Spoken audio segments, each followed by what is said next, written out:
We are very happy for you to join us today as in another one of the series of presentations organized by Munich Airport. They have kindly offered us the possibility of having a series of talks on important topics for the airport industry. And today we are very pleased to have Dr. Andreas Landes, who is Director of Strategy at Munich, who's going to be talking to us about airport strategy, a framework for development. I forgot now the exact title of the talk, but anyways, about a framework for development and successful implementation. There you go. So we really do appreciate your participation.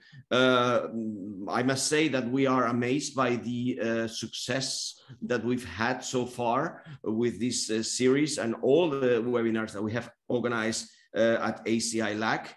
It is a very stormy day here in Panama, which is not bad for Panama because we need the water for the functioning of the Panama Canal. But we hope that you are doing very well, that things are starting to go back to normal slowly but surely.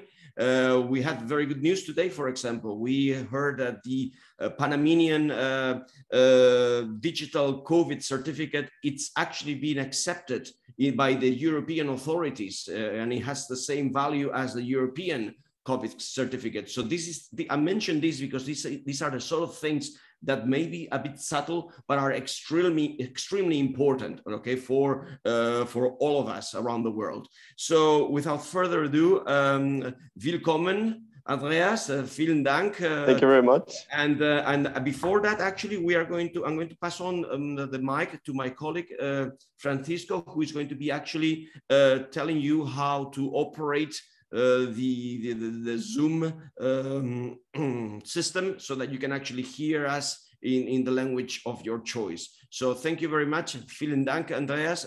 Francisco, adelante. Thank you, Rafael. Just well, as a reminder, all of our webinars, we always had in simultaneous interpretations. Our colleague Paul Shifton. In order to activate it, you have to press the globe button that you will see at the Zoom menu and select the channel of your preference, either Spanish or English. And in case you hear an overlap between Andrea's voice and Paul's voice, our interpreter, please select the last option that says mute original audio. And as you could notice as well, we have not enabled the chat function, so we will address the questions for Andreas in this way. You have to send the questions to the email address that you will find on the screen, info@aci-lac.aero, and we will have the Q&A session at the end of his presentations. Remember to send the questions for Andreas to the email address that you see on the screen, info@aci-lac.aero. And without further information, I pass the lead to Andreas that will start with the presentation. Thank you, Andreas. Well, thank you very much, Rafael. Thank you very much, Francisco, for having me. Thank you to all the community at ACI, Latin American and Caribbean. It's a great pleasure. I'm extremely excited. That's why I just told you in our little chat before, I'm excited for this little talk. It is a bit of a high-aiming title, right? But I guess this is a really interesting topic, and you could talk hours and days and also fight over it on end. So I'm looking forward to giving you a little insight into our approach to actually doing airport strategy, working with our clients on airport strategy, and what the framework is that we use for it, and how we try to also follow up with a successful implementation of that. If you go to the next slide, Francisco, you will see a short agenda that I will just walk through briefly. I will just give you a very short overview of our background and my background, so you have an idea where we're situated and what my role is. I will talk just a little bit about it, and then give a little bit of context of airport strategy, why it's needed, and why it actually is useful to do it before I really dive into the framework that we use here at Munich Airport International in developing it and then implementing it, before we then can jump into the questions and answers that you hopefully send in through the email just displayed by Francisco. So if we go to the first chapter and the next slide with the overview, I think a couple of people have. Feel free to go to the next slide, Francisco, with the images. I hope a lot of you have already experienced our beautiful airport and yeah, the infrastructure, have seen the infrastructure that we have here, have experienced the operations that we have here, and which is now fortunately coming back to life a little bit after COVID at least. And we're seeing 2 open runways. We're seeing more and more planes taking off throughout the windows of our offices. So it's actually a good feeling, and which has also been just recently been reconfirmed in terms of quality and operational efficiency by Skytrax with our 5 stars. And we were able to retain those. The next slide just gives you a little bit of an impression where apart from that infrastructure that is here, situated here in Munich, next slide, Francisco, gives you a little bit of the story and how the international venture really developed. And this really was coinciding with our opening in 1992, where somehow our approach of doing the operational readiness preparation and the transfer from the old city airport that we had in Munich towards this bigger greenfield airport back then, that was really the nucleus planted right there for the international venture. Before then, 18 years later, we formed, or we were able to form, our international business department. Eventually create our own subsidiary for the entire international business, and yeah, have developed ever since into not only a consultant to other airports, working with great clients with the best airports in the world, in the Middle East, in Asia, on the American continent, but also being able to really transfer into airport operations off campus, as we call it. So moving towards the US with our Newark Liberty International Terminal, as well as to Sophia Airport. So that is really just in a very brief view, the background of our development. And then the next slide, which for one thing gives you an impression where we have been working, where we have been doing projects, the clients that are scattered across the map throughout the world. And then you also see me, myself, anchored in our global headquarters in Munich. And I'm happy to have been able to participate in projects across Asia, in Europe, in the US, and yeah, throughout our exciting ventures that we have. And we have actually been seeing some rising demand in also these terms of corporate or organizational development and airport strategy from our clients. So we're really developing and building a track record when it comes to that realm of advisory to our clients as well. So let me give you on the next in the next couple of slides just a little bit of a context on why do airport strategy and airport strategy development. And if you go to the next slide, Francisco, I want to start out a little bit provocatively. So why at all develop a strategy for an airport? Because if you look at it, at least I haven't come across any of the great strategy case studies that are related to airport companies. Actually, it's always Apple, it's always Amazon, it's always Tesla, who are the case studies for successful strategy, for inspiring strategy. And this might have something to do with the context that we're situated in, right? We have a fairly fixed infrastructure where we're set in the place that we are. This is also our biggest asset, right? We're mostly public servants or public services or in the public realm. We have a pretty much fixed and regulated pricing model, highly regulated critical infrastructure that we have to deal with. So a strong set of rules that we follow, that we need to follow, which is at the core of our business. So not much leeway there. And then we have a pretty much prescribed product or service, right? It's planes taking off and spitting out passengers or taking in passengers. So that also might be why strategy is not what we might spend most of our time with every day or even throughout the business year. But the importance of strategy, actually, even for airports, and I want to say especially for airports, that is our experience in the past, is not proportional to this time we spend on it. It's really the influence that we have with strategy, or that you can have with strategy is so much bigger than the time that you actually spend on it. So there's a good reason, and there are a lot of reasons why to strategize, even as airports, as airport operators, for that matter. So if you go to the next slide, I think there are a lot of reasons why it is so important to do strategy and to actually get strategy right. And I guess most of all, most of the topics will be pretty relevant, right? We have a strong set of airport trends or trends within airports, within the industry that have already materialized, that are already shaping our daily business reality, that putting challenges on our plate every day that we need to follow, that we want to be part of, be it in the passenger experience realm and developing a more seamless journey, be it the entire automation of our value chain and our operations, be it the strong influence that non-aeronautical keeps gaining over the aeronautical revenues for our businesses, and so on and so forth. So this is already a materialized set that really shapes us and that we need to deal with and that we need to find our positioning within. Then there's a whole big group of innovators and disruptors in the market, and I just see that there is a superfluous N in disruption. Excuse me.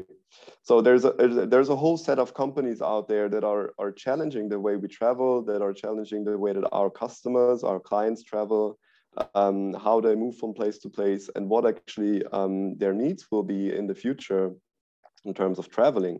So even if these might not have materialized beyond the first minimum viable product or beyond some testing stages, these will be the things that you want to keep track of and that you want to integrate in your long-term development as an airport and as sort of the key integrative platform for intermodal mobility. And then eventually, in a very obvious way, there are a lot of market and non-market dynamics that are putting pressure on airport structure from the regulatory side, the entire climate discourse and climate discussion and regulation that we might see on the horizon.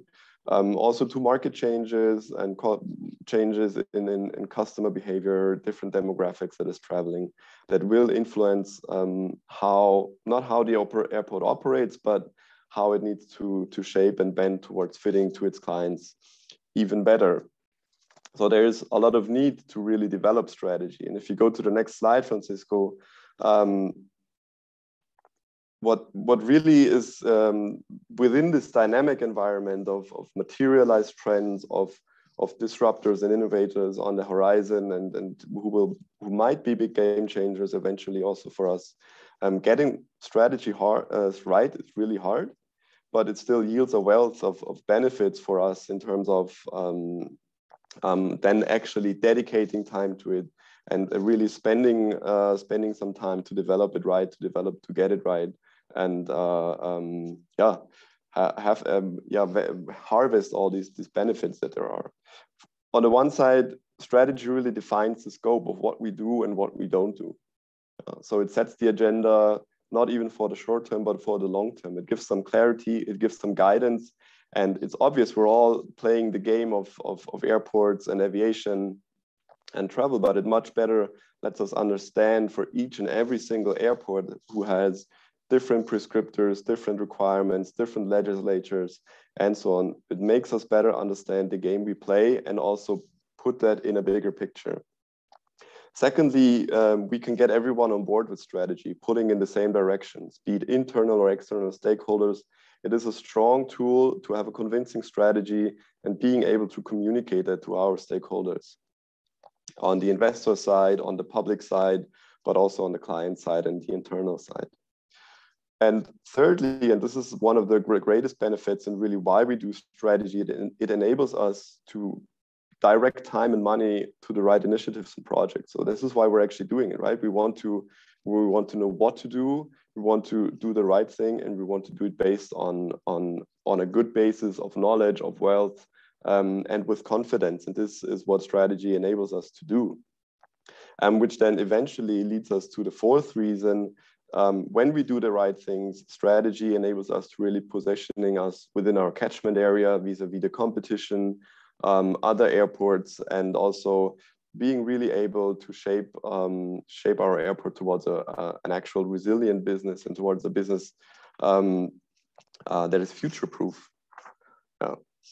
So having said that, Francisco, now if you want to put on the reminder with regards to the question, feel free to dive into that again and show the slide. Yeah, thank you, Andreas. Just a reminder, as I said, for those that might join a bit late, as you could notice, the chat function is not enabled. So please, for the Q&A session that will take place after the presentation, please send your questions to info@ACI-LAC.aero, and Andreas Landes will address it at the end of during the Q&A session. Thank you, Andreas. Thank you, Francisco. So if you're switching back in a second. Yeah, thank you very much.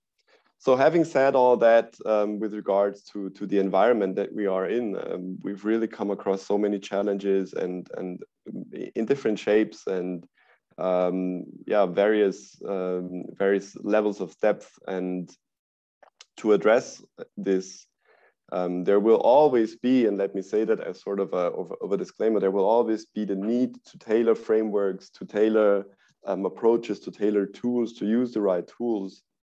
But I want to give an impression and just put out some ideas on how we approach it in a general way, and how we organize ourselves and how we try to organize strategy development, so that it's not only development, which is really the title of the presentation or the talk, but also towards implementation. Because one of the major takeaways that I want to have from this talk is really that it's okay or it's good to be inspirational, but we also need to follow up on the actions and the strategy that we have.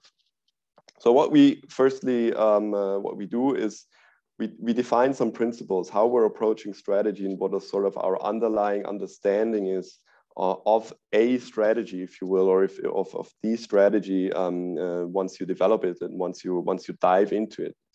So we apply throughout more or less 3 principles or that help guiding us, but then also sort of is always what we check, what we develop against, right? So number 1 is, and I'm going to run through the framework just in a second, but number 1 is really what we always want to make sure is that there is an inherent logic. There needs to be a story to tell. There needs to be a reason why one block of action, one block of the framework refers to the other and how they all work together. If that doesn't work, and if some point you start to stutter in explaining a strategy, in explaining a framework, explaining your approach for your airport, for your company, you will lose faith and you will lose the guiding value of the strategy. So there needs to be a story and a strategy communication, which we're not really talking about here, but strategy communication is just as important as the development and the implementation part. Eventually, strategy is providing guidance. So if it's communicated right, if it's developed right, it is providing guidance for our daily business. It's not something that is on the horizon and that is a shiny picture or poster on the wall that we're walking past in the morning. It is a daily business shaping tool for each and every one of us. And eventually, and this is really connected towards that, strategy is always measurable eventually. It needs to be measurable in one way or the other. It needs to be measurable by KPIs. It needs to be measurable by the success that we have, by the output that we generate. And this is what we want to see, right? We want to see it work out, actually. We put effort in developing it. We put effort in initiatives, projects, development, probably even investments, and so time and money into it. So we want to see it work out and materialize. And if worst comes to worst, then at least we want to know and understand what hasn't worked out. Why were we off with our target? And also to eventually reevaluate what have we been aiming for and why have we missed the target can be a very valuable lesson that also needs to be borne in mind. So having said that, there are a lot of reasons why we're doing strategy. There is, I think, underlying principles how to do strategy and what to keep in mind during developing it. And Francisco, if you go to the next slide, what we have really set up and what we always put forth with our clients and with our thinking is a framework of 6 elements that, as I said, or as I mentioned, is really always tailored towards the needs, the depth of the demands, let's say, where are you coming from, where are you actually going to, what are your resources that you have in mind for implementing it. And that also defines the scope of how you implement each of the 6 elements. So let me just run you quickly through the basic ideas of these 6 elements. If we start with the top left, starting with the vision, and I want to sort of include numbers 1 to 3 into one package. So you really need to have this one vision, right, for the future to define your horizon, your big picture. And the vision is really a very concise statement of what the strategy really plans out. So where are we going with your airport? What do you want it to be? Which role do you want it to play within the region, within your national economy, within your peer group of airports as well? And this really is a strong tool for pulling all the stakeholders together. This will always be sort of the guiding light and the horizon that you have. So once you have that, there also needs to be a compelling mission, and I call it a compelling mission for the everyday.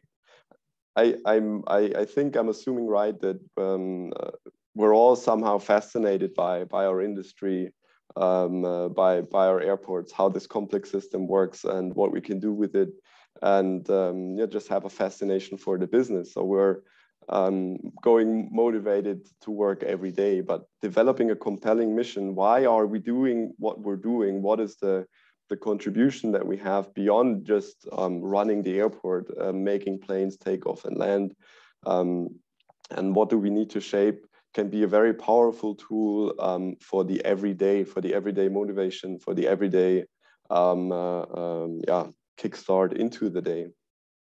And then eventually from this first set, there is always a set of strategic objectives or strategic directives or strategic goals, however you want to name that, for the 2-day. So that actually defines what am I working on today? What am I contributing today? So this is really the guiding effect also for the people throughout the airport, contributing cross-functional, across the departments, across the core businesses. That is really the set of midterm goals, of tangible goals also that we're following. And there's a very important bridge between the vision that we have, which is a more, that we often see more unconcrete, not very precise, very, very, very catchy, which guides us towards the right direction. But the strategic objectives, the strategic goals, fleshing out this set is really important to bridging the gap from the horizontal, from the communicative aspect of strategy to the implementation aspect of strategy. So these need to be understood and these need to be very defined to have this implementation. And so eventually, with this being more on the high level, in the stratosphere of strategic work, and developing this is really the baseline, and really is a lot of work to get this right and to flesh this out. And there are some great tools or ideas behind it. You need to go sort of into the next set, and we need to work always with the next set, which is sort of number 4 and 5 in a couple. So we have the strategic initiatives on the one side. I already mentioned the scoping effect of our strategy. So what are we doing in which of these trends that I have shown before are we actually trying to take part? Which of these disruptors or innovators are actually relevant partners or opening relevant areas for our business, for diversifying our business as an airport, for being also aware of disruption for our actual operations. So this set of initiatives really defines the scope of what we're doing. Where are we diving into in our daily business? And what are we not doing? And this is just as much an important message of strategy or working way of strategy to define what we're not doing. This is very closely linked to number 5, and number 5 is actually something where we see a lot of work being done, and also the greatest wealth of internal analysis, of internal taking apart our organization. How does it work? How does our competition work? How is our value chain set up? How is our partner ecosystem set up? What is our customers? What do they look like? What do they want? And how do we actually generate value? So there's a lot of deep dive in this number 5, because this is where we understand how we're working today and where there's actually leverage in terms of creating a competitive advantage, being better, operating better, being more innovative, just being smarter than our competition, or being smarter, and thus creating more value to shareholders, more value to our investors. So 4 and 5 always go very closely together, because only with the analysis part of number 5, so diving into taking our organization apart and understanding how it works, we can develop a set of strategic initiatives. And then eventually, and I think the last point is pretty much clear, really laying that out in a roadmap for implementation. And not only a roadmap, but also defining your indicators, your KPIs or your TPIs is something that I really like, your top performance indicators, because there are so many, right? There are so many performance indicators that you can pick and choose from which ones are the right ones. And you probably have to have a set that is much too complicated to follow throughout for your executive management team to keep track of everything. But you need to pick and choose your top performance indicators to be able to digest and to be able to follow up. And you can always do a deep dive. So and it is always, I always like to compare it to writing a paper in school or university. You always start out enthused and motivated by the topic, and you have energy for writing the paper. But most of the time, in the end, you have a very, very short, you end on a short note and with not the right takeaways, because you're running out of energy. And it's the same with running through this framework. You can start off very creatively, very passionately about the vision and where you want to go. Be it in a closed door setup, just the executive management team coming up with where they want to go, or in a strategy co-creation process where you involve the entire organization, where you do town halls, where you involve everyone and have a lot of energy in the room. But once you dive deeper and once you go into really taking apart how are we working today, and how can we make this innovation work towards ourselves, how can we integrate advanced air mobility into our airport operating system, and so on and so forth. So this is really where the work starts, and where we need to be strong in the end eventually to be able to implement. So eventually, Francisco, if you go to the next slide, and we can look at each and every one of these 6 elements a little bit more into detail.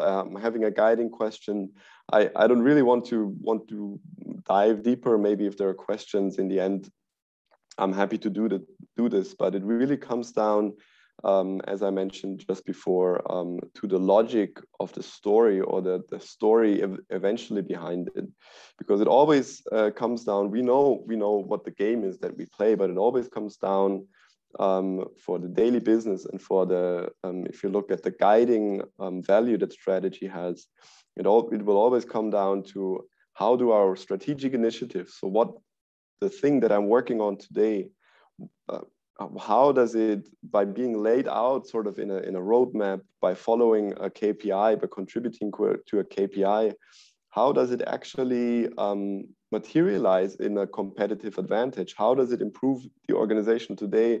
How does it lift it to the next level, or integrate the disruption in the market to bring us ahead? How does it contribute to the competitive advantage? And how do we achieve the strategic objectives and then eventually contribute to our vision? So if you think of it, there, again, bringing it back to the airport realm a little bit more, if you think of it within the European Union, more than 50%, probably even 60 or 70% of our of Europeans, they live within probably a 1.5 to 2 hour drive of at least 2 or 3 airports. So choosing one or the other airport could always be an effect of what has been defined on the very visionary top level, but it will always, the difference that the passenger experience or the reason why they choose one airport over the other airport will always be contributed to by the strategic initiatives that we follow up and that we lay out and that we actually follow throughout coherently. If you go to the next slide, what I just try to do for illustrative purposes is really laying that out in sort of a more hands-on thinking to also bring it a little bit more to life in terms of how are the things connected, how do they sort of build on each other. And I disregarded for this purpose the mission statement and the why a little bit, because as I said, there's a lot of intrinsic motivation, at least that is my experience with colleagues and clients and partners throughout that. There's a high level of motivation and fascination. But having drafted up with come up with a very let's say, generic and hopefully a vision statement that everyone can relate to. I want to somehow show how this bridging gap and eventually going from the vision all the way to the implementation and the roadmap and really trying to lay out where are we going, what is the actual working, what could be the working style behind it. So if you go from the vision of becoming Latin America's most innovative, operationally efficient airport, contributing to an establishment of the destinations or wherever it's situated in a very sustainable manner. That could be sort of the catchphrase, the slogan, the vision that you put out there in terms to align your stakeholders, to flesh out your goals, your horizon very much. And that also needs to contain what your objectives are, or at least where you deduct your objectives from and where you sort of start to operationalize your strategy and your vision, dividing them up into separate objectives or directives or goals of travel innovation, of redefining operational efficiency, the creating a desirable destination or contributing to that, and then eventually being a sustainable airport operator in the many facets that sustainability contains, right? And this is having these very communicative, but also starting to, going down into the operational stages of strategy. Our approach then is taking apart the organization, taking apart our resources, taking apart our catchment area, taking apart our customer segments, our markets, our value contribution. How do we actually come up with value? How do we produce value? And all of these, this little diamond that you see in the middle is a very powerful entry tool, or a very powerful sort of kaleidoscope of looking into the organization, understanding it, and seeing how can we use external influences, disruptors, innovators, and bring them into our organization, the way we work, to eventually going into the next step, defining a strategic scope, a strategic program of initiatives that relate to the objectives, that relates to the vision. So we start to flesh it out even more. We're putting a program behind it, working on various levels, various topics, trying to just become better and trying to set us apart. So there's a strategic scope and program that you develop, and agreeing on at least prioritizing also and deciding what you're not going to do. So what is in the program and what is out of the scope, and Obviously, there will be a phasing behind it. Obviously, there will be another prioritizing. There will be reshuffling throughout the time that you're working on it on a 5-year horizon, for example. And then what eventually needs to happen is really the results from that work need to be captured and measured by various sets of KPIs. As I just mentioned, there are so many out there, and then it also depends on, are you focusing on innovation? Are you focusing on operational efficiency? Are you focusing on destination marketing and trying to increase the demand that your airport has? Or are you trying to increase the capacity that your airport has? So you're trying on capital investment projects. So there are so many things that you can integrate into the program, but they have to be done. And they not only have to be defined, but also you have to set the goals. And this is what really the very last stage, the results of the strategy development then will include. And they can be, sets from being ranked in innovative companies ranking. There are a couple out there of, getting into Skytrax, improving your Skytrax rating, applying internal passenger experience measurement, passenger experience index is the one we use in Munich, or your contribution to the regional GDP and the, contribution to the reduction of CO2 emissions. So be it as it may, all of these have to define, and these are really the results that start with the vision, and then eventually you will always end up with a sanity check. But if you lay it out this way, you will definitely have the relationship between having this very communicatively strong vision, setting the focus, giving the directive, and having all the stakeholders pulling into one direction, on all the way until boiling it down to the everyday work of following certain strategic KPIs. And I'm not talking about the financial KPIs. Those are sort of a given. I will come to that in a second.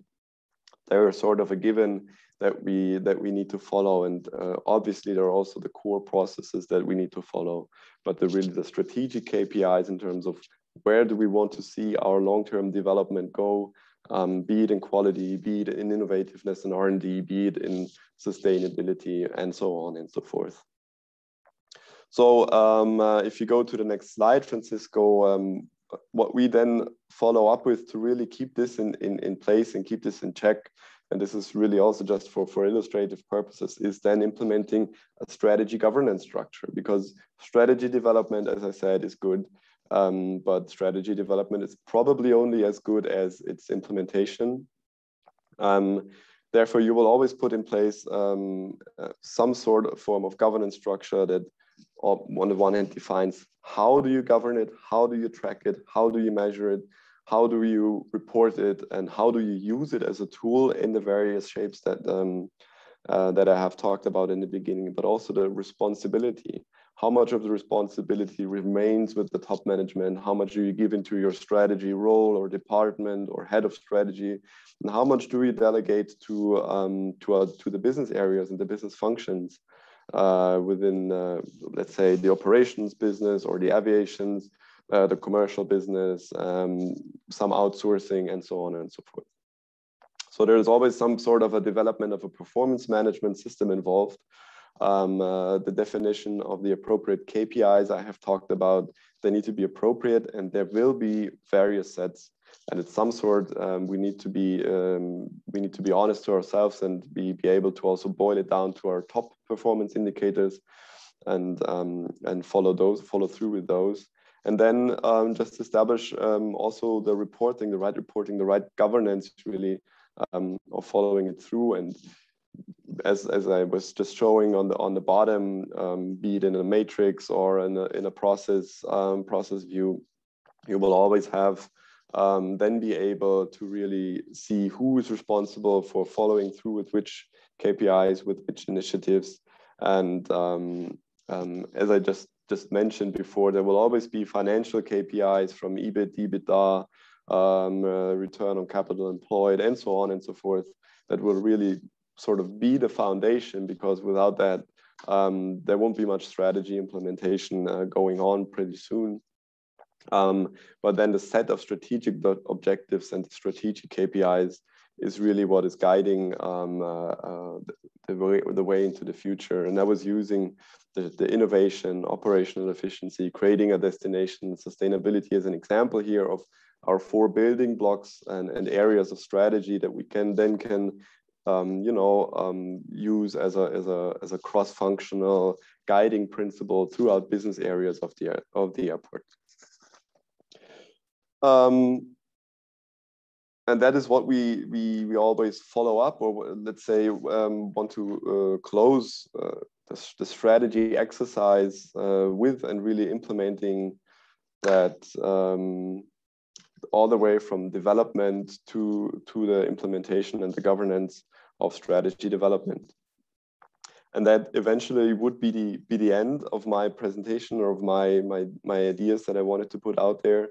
I think the major takeaways from this webinar, or from the talk, is really that action is the whole point of strategy, right? So there is no use in developing strategy and putting it in your drawer, and whenever someone asks, or you have a shiny presentation, you put it out there, but it's really the action that strategy is guiding.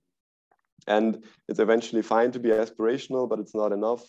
And I'm not sure if McKinsey was it that has coined the term, but there's something like the hockey stick dreams and the hairy back results phenomenon, right? Where we always dream of an EBIT or revenue stream that goes up, but it actually keeps going straight. So we always have missed goals that go up, and we end up with a chart of missed dreams and missed aspirations. So having said that, I'm looking forward to your questions. Hopefully there have some questions come in. I appreciate the attention that you've given, and thank you very much. I think, Francisco, I'll hand over to you for the questions.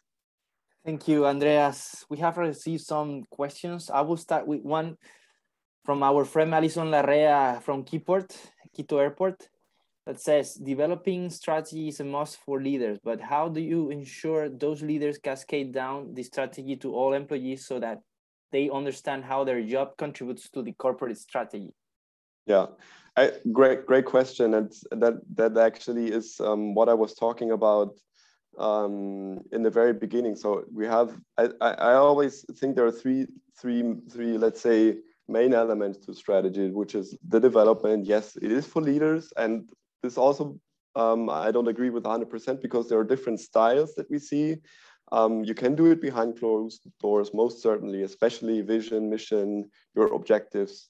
But you can go through very inspirational co-creation processes involving a lot of the, let's say, swarm intelligence that you have in your organization, and really bringing that in. But eventually, strategy is a matter of your executive or top management people.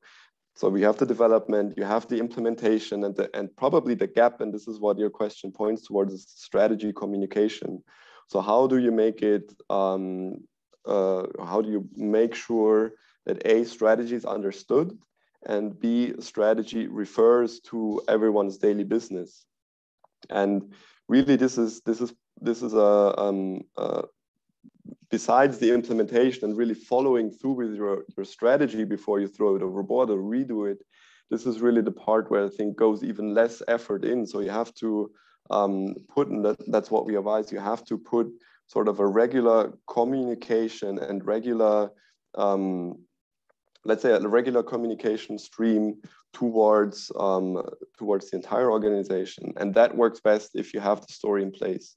If you can bridge the gap between the vision of becoming the most innovative and best and greatest airport in the world, if you can bridge that to why my ground handling department has to follow through with initiative X, Y, and Z. This bridge needs to be there, and it needs to be written down. So a narrative of the strategy is very, very helpful. That really bridges this gap between the very visionary statement towards the KPIs.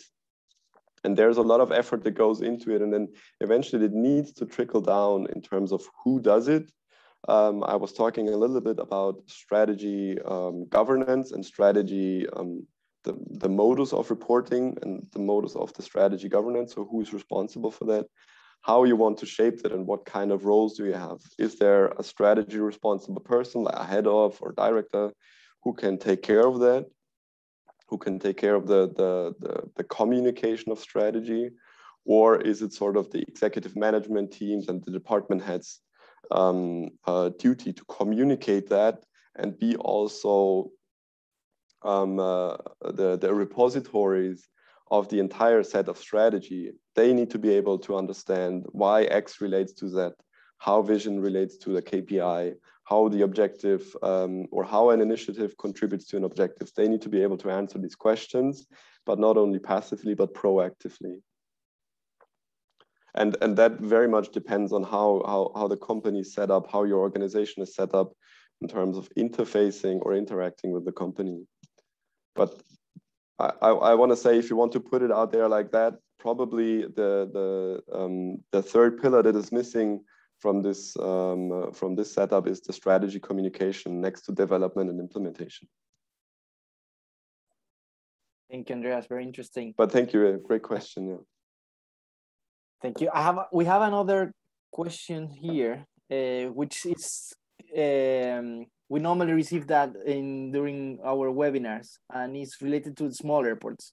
That says, is airport strategy as important for a smaller airport as it is for large and complex hubs like Munich? Yeah. Tricky question, but still great. I want to say yes, and it's because, of course, you will have a very much different focus of your strategy work, and it might not be so talking about smaller airport, it might not be that you can be as creative and have as much let's say power, time, and effort to invest into an airport. But for example, if you're a small airport, maybe one of your questions might go to, why am I a small airport? Am I small because of a lack of capacity? Am I small because of a lack of demand? And what can I do about either of those two? Or how can I grow? Where is my growth potential? And I think to understand the growth potential, if you want that, if that is in your vision, if that is to be growing to a certain number of passengers or growing to a certain number of quality level and so on and so forth. So if you want to understand your growth potential, it can be of high value to really go through that exercise and understand what is your environment, how can you contribute to that growth, how can you contribute to the demand, how can you obviously contribute to capacity. And I like the ideas that are out there about, strategy of specialization and strategy of diversification. So whereas strategies of specialization would probably be something where smaller airports would have their focus on, getting their core business right, really understanding what are the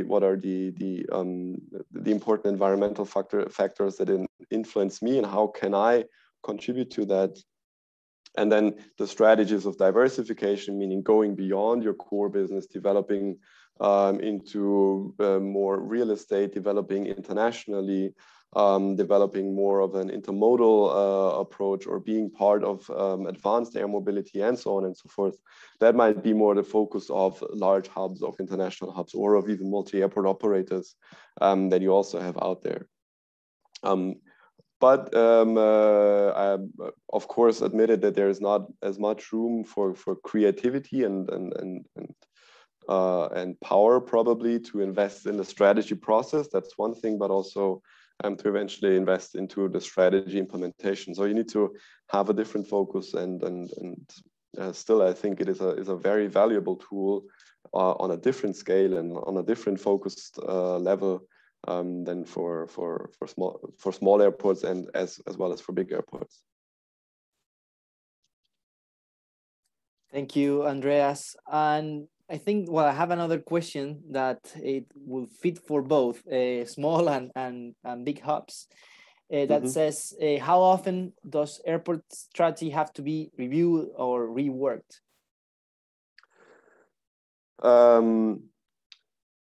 I think that there, you said it in the end, the main differentiator, that the main thing is reviewed or reworked.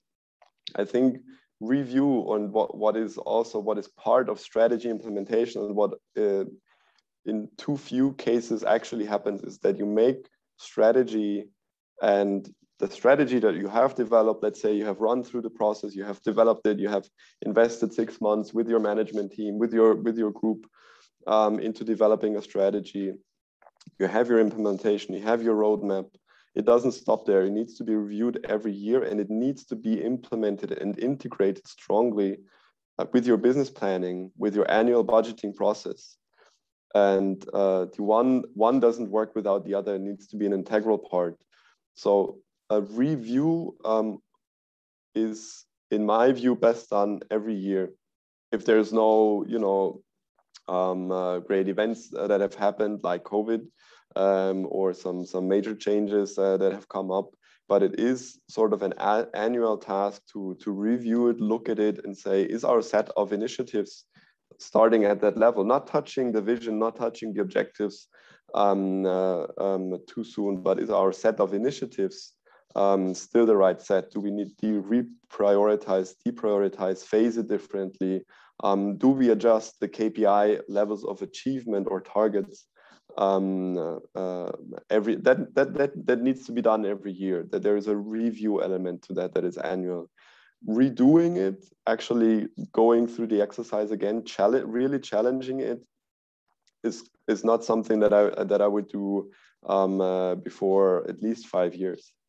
You need to give yourself time, because you will eventually come up, and this is what we see, you will come up with ambitious strategy programs, sets of initiatives that you have there. You come up with a set of initiatives that is probably too big to be done in 2 years or 3 years. You need to give them time to be implemented. Plus, the trends will materialize, the innovations will materialize, things will change. You will only see it play out in a certain time frame. So you only want to change that if really some great events happen, investments that happen into your airport, or clearly something like COVID reshuffles probably your whole program, or probably gives you the opportunity to reshuffle a little bit on a greater scale. But strategy also needs time, so it needs to have sort of a long breath. So there is an element to really bring it to the point. There's an element of annual review, but there is also sort of a trust into what you have done, and thus you stay with it for at least a time frame of 5 years. Thank you, Andreas. We have received another question from a Brazilian member that, well, in the presentation you mentioned that Munich have done some works in Brazil. I don't know if you have been personally involved, but the question is, did any of the works you had developed for Brazilian airports include integration with the community? They do, yeah, they do. I mean, I guess I cannot talk about too specifically about projects and project content and then and clients and so on, but they do.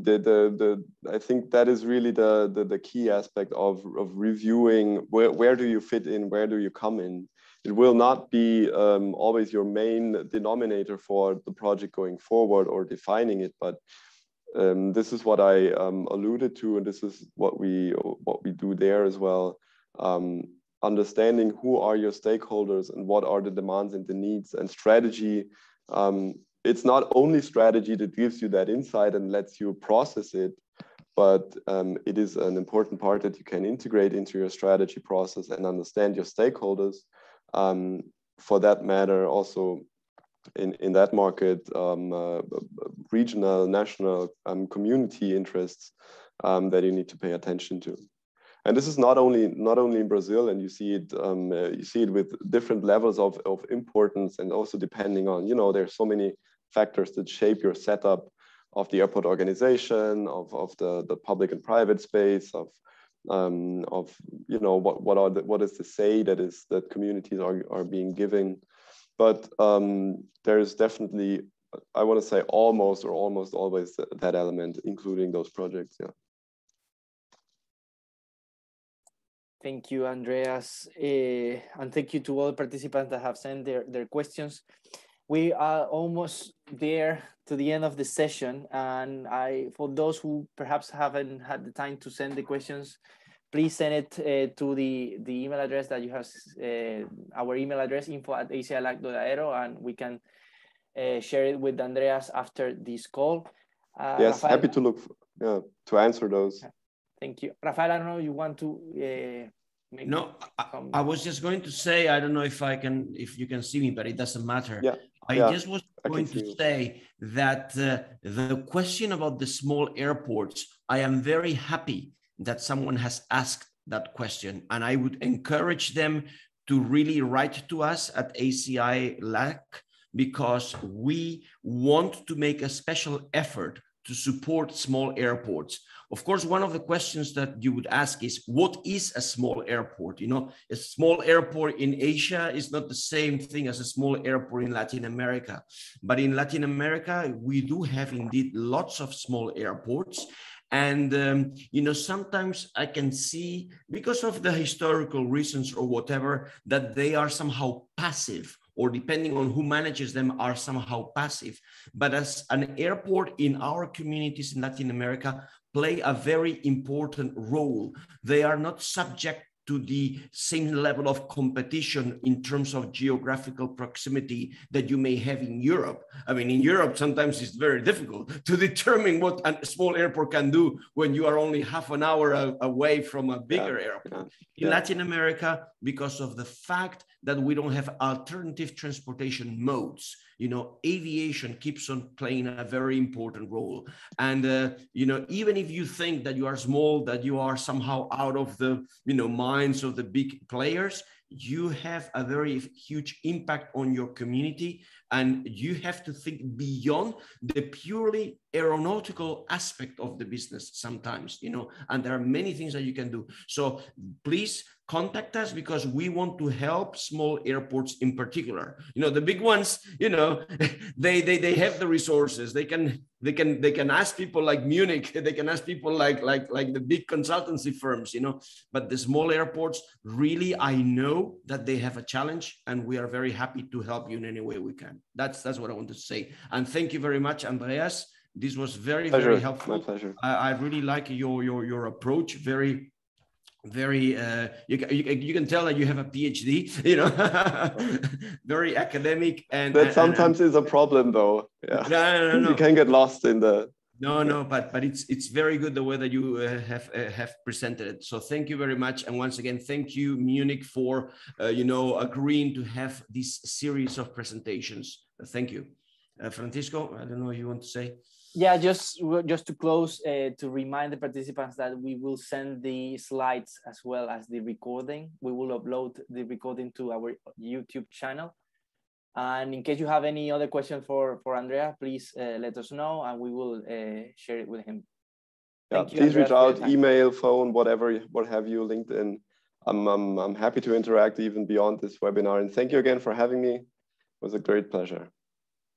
Thank you. Thank you, Andreas. Thank you. Have a nice day. Thank you. Goodbye.